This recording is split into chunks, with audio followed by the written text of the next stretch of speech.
The Tale of the Fiat, Part 2, Junkyard Adventure. Previously, we bought a cheap, non-running Fiat, got it home, and found out that the engine was seized. It does not turn. Likely due to long-term water on the pistons from a bad head gasket. We then filled the cylinders with penetrating oil and hoped for the best. Then the junkyard had a 30% off sale and, uncharacteristically, had 2 Fiats in stock. These are just starting to show up in the junkyard, so it's a good time to own one. So we were off to the junkyard, which on a Sunday morning is just as busy as Disneyland. Our target was this guy, a Fiat that looked like it was there due to a fender bender and supposedly had only 60,000 miles on it. Our goal? Remove its engine and get it home. First we put a wrench on the crank and it spun freely. Already this is an improvement over our car.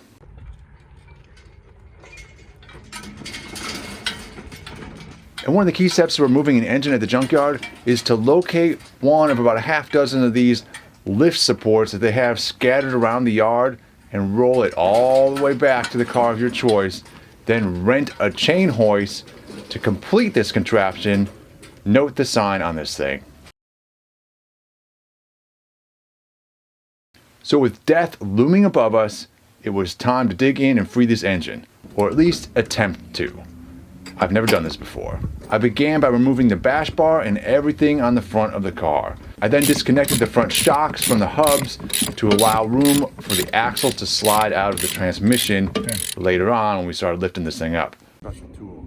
A bunch of electrical connections later, and I am starting to think I can actually do this thing, and so I break out my homemade engine lift plate. This lift plate is modeled after the factory Fiat one, but made by me out of 3/8 inch plate. I made it based upon the bolt holes on this gasket, however I did not note the clearance issues with this stud. So now I need to clearance this plate at the junkyard using a sawzall and no vise to hold the plate. Don't worry, I didn't lose any more fingers. Then these random guys needed to borrow a socket to remove their engine, and I thought it might be good junkyard karma and result in the engine that I'm pulling actually being something good. Plate on, hoist attached.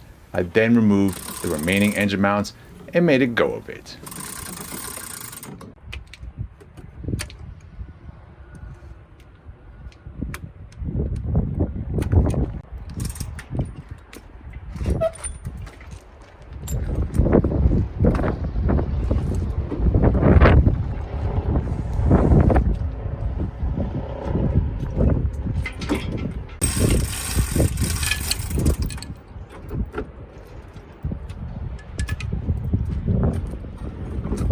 And then here's those guys returning my socket, so that's one potential travesty averted. Thank you. We'll be exchanging. We come from Houston. Oh, yeah. Oh, that's great. No, it's great. And after some frustration later with the tight clearances on this car, there's literally an inch or less on either side of the engine between the engine and the body. I realized there was still an AC line and a transmission cable to remove, and that really was what my problem was. With that done, the engine is free and we are triumphant. And this image here is what I like to think of as junkyard domination. Because achievements like this are hard won and it's important to celebrate them.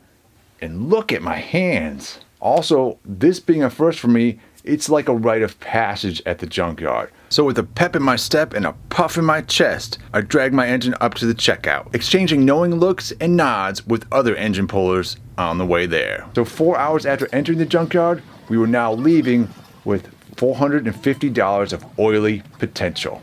It would have actually been less than this, but after all the work of removing the engine and transmission from the car, because the steps of removing an engine from a Fiat demand removing the transmission as well, I decided that for an extra $70, it was not worth additional work separating the transmission from the engine, and I was just going to take both of them. All in all though, a good day's effort, and now we got to get this thing home and see what kind of shape it's in.